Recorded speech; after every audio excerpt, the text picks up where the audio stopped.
We're talking, of course, about Medicare and Medicaid.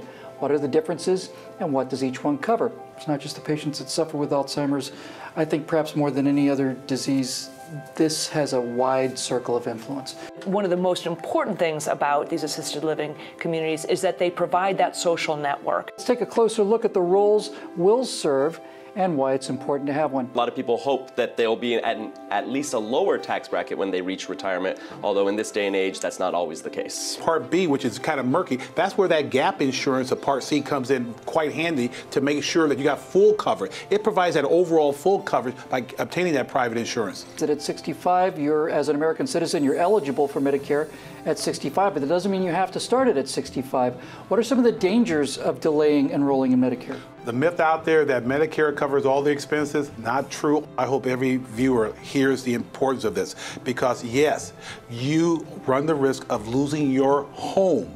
There's large numbers of people who are going into this pool, and you have to think that many of them have no idea of this liability that they're stepping into. You know, there's no way that a lot of these people understand that you really need to do some real formal planning to protect yourself and your family. Alzheimer's is sad and heartbreaking, but dementia rips your spine right out of your body and just throws you in the trash heap. It's unbearable.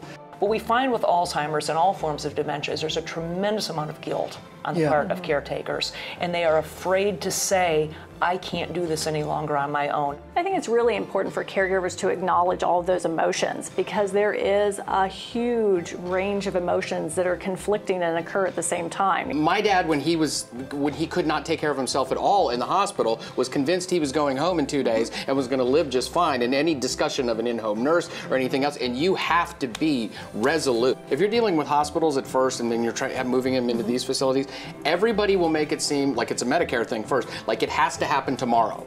It's like everything else, a commodity.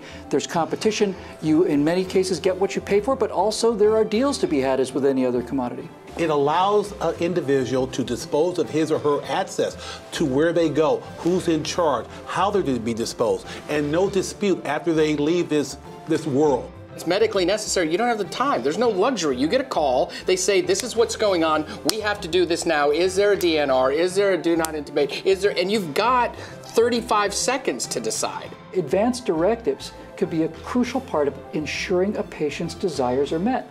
Does the patient want to be put on life-sustaining mechanisms no matter what measures are required? It basically lays out a blueprint for the individual on how he or she is to be treated in the course of his or her remaining time on this planet. In this day and age, people are looking at retirements that might last them 20, 30, maybe even 40 years, and we have a situation where taxes are not going to be necessarily higher or lower, but probably go up and down during their retirement year. In this paradigm shift where people are living longer and longer, they're also working longer and longer, and thus they should enjoy those tax advantages as long as possible.